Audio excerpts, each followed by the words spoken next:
Hey everybody, it's your host Stealth Got Gaming and coming at you with a quick impressions video of a game that was provided to me by the devs over at Digitale Games and Assemble Team called Lacuna.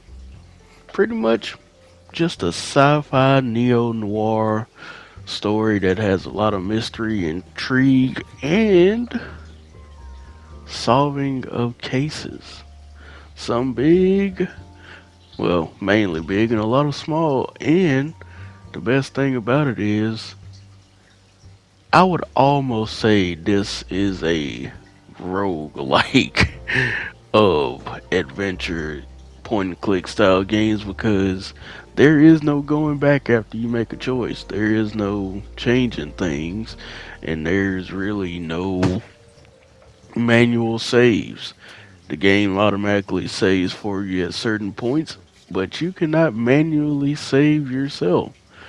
So, just giving that out there as a clear and understood point.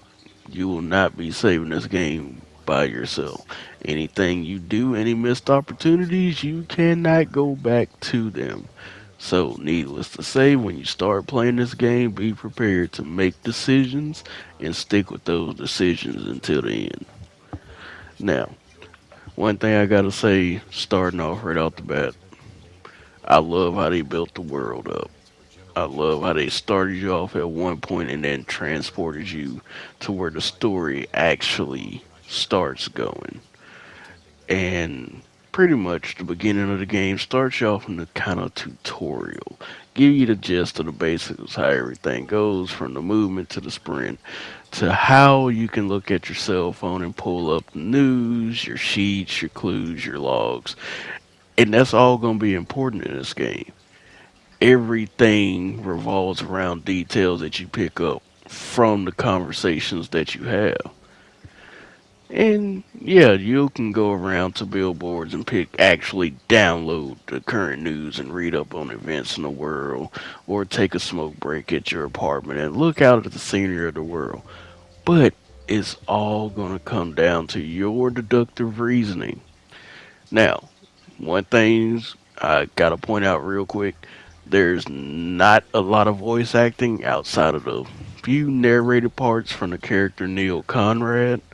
That's going to be your only voice parts throughout this whole game so far that I have seen. Um, and he voices it really, really well. Like, I can actually sit here and be like, yeah, you can sense when he has little tonal changes here and there. But for the most part, you are going to be reading. And reading is going to be such a key factor when you get to cross interrogating witnesses and going about trying to solve little sub cases in a much bigger case. So you might go to this one person, they'll give you these details. Go to another person, and they may give you more details. Like, say, yeah, this person was shot. I was sitting on his right, and he flew away from me. So that gives you the knowledge to let you know, okay, if she was sitting here and he was sitting here, and he flew away, that means that shot also came from the right side. But also, these conversations can either help you or hinder you, depending, because not everybody's going to be open and friendly. I know everybody thinks this might just take place on one area, but this is a case that spans planets, pretty much. In this timeline, the future is pretty much, I would call it after colonization or after space colonization, to where you have different religions on that's basically on different planets, and the planet that you live on, they don't exactly get along. So anyway, I would say this is going to be one of those games where you want to pay attention to every single detail and cross-examine every single detail and come up with a solution. But anyway, this is just my quick impressions. Expect a full review pretty soon. I hope you enjoyed this. I hope you liked the game. And hey, if anything, go try it out on Steam. with a free prologue. This Stealth Guy Gaming, and I'm gone.